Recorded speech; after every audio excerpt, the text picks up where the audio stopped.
I knew there was foul play. There was no doubt about it. That was never a doubt in my mind.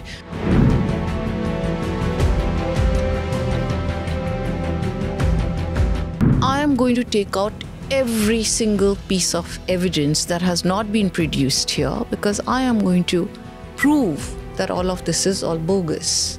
How does a skull that has been cut open with a saw become an intact skull 3 years later?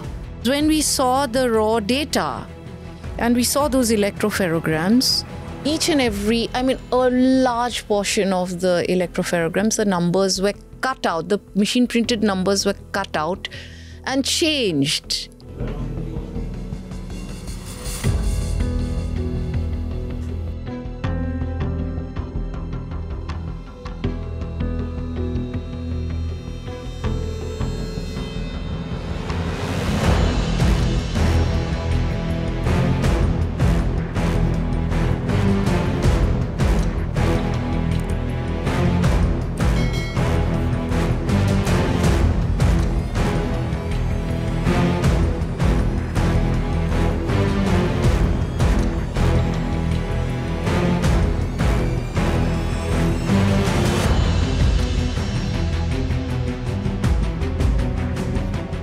I did not understand what a DNA report looks like.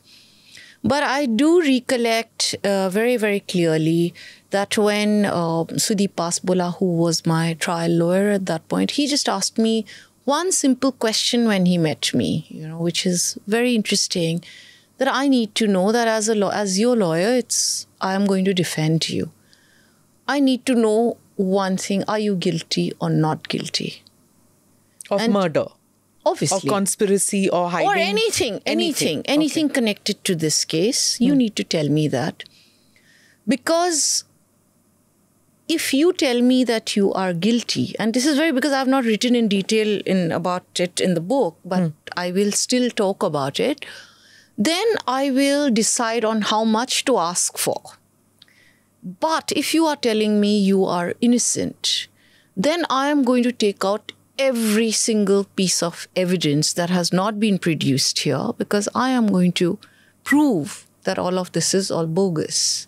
And which is exactly what he did, because then he told me, he said, a DNA report is not one sheet of paper. You need to understand that there is a full process of documentation, and there is a raw data that comes before this, and which is in the form of an electropherogram. It's like a cardiogram. Okay. So which basically, when you put in any sample, whether it's a blood sample or a bone sample, so the machine automatically, starts printing, the machine prints it, prints that the electropherogram, like how we have it in the cardiogram, right? That electropherogram where it takes the peaks of the allele numbers.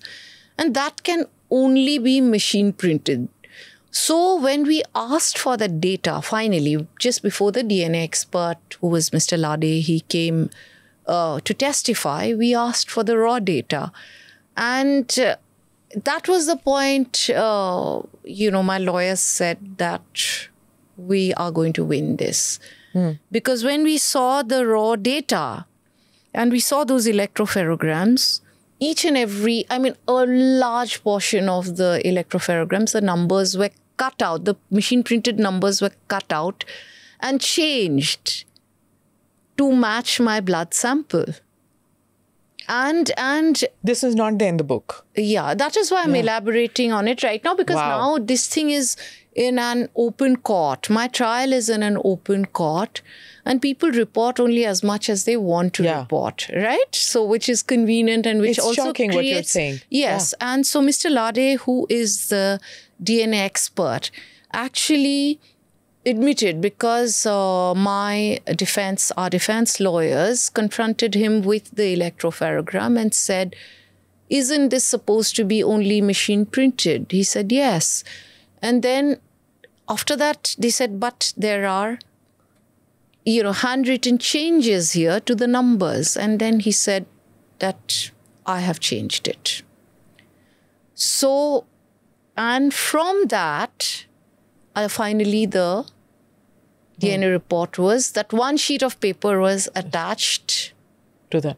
Besides the DNA, there's also the forensics that you talk about in great detail about that, the skull. And these are two things which come up, and then the sighting of Sheena. Are those three things a major reason, or three major reasons why the judge probably gave you bail?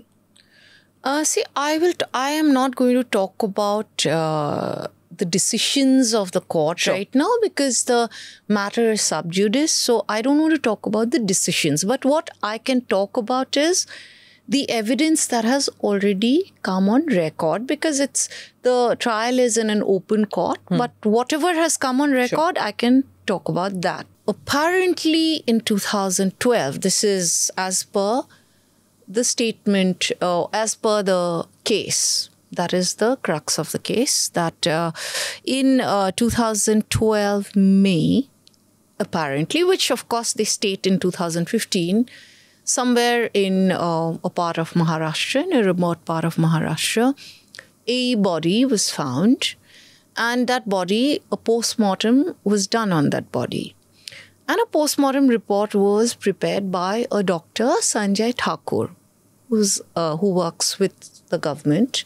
He's from a government hospital. And as per that post-mortem report, which is a part of the charge sheet, it says very clearly, no brain matter. So obviously when he came to depose, the defense lawyers had asked at that point that how did you check whether there was brain matter or no? So he volunteered this information, saying that I had used a saw to make a circular cut on the skull. I cut open the skull and removed the skull cap, and then saw that there was no brain matter, right? That means the body had been rotting, and that's why this brain matter goes. How does a brain matter go? No, you forget about that part of it. Okay, that is of no relevance at this point in time. All right. Okay, so we are talking about the skull. Now, of course, as per the charge sheet, that same body, was supposed to be, allegedly supposed to be my daughter's body, right? Of course, also there was no DNA test done on that body. So I don't know how they came to that conclusion. On that particular body, there was in 2012. In 2012. But anyway, so their claim was that that body which was found in 2012 is the same skeleton that they brought and presented in court. But what they did was they came and presented a skull which is intact. There is not even a single mark on the skull. So, and which has been confirmed. We've all seen it, okay? That skull that they presented, confirmed by the head of forensics from Nair Hospital, also by the head of forensics from AIIMS. They have confirmed that the skull that has been produced is an intact skull. So, how does a skull that has been cut open with a saw become an intact skull 3 years later? Correct? Is that when you had inkling that? I did not have an inkling. I was convinced. Okay. I was convinced. Obviously, I knew there was foul play. There was no doubt about it. That was never a doubt in my mind.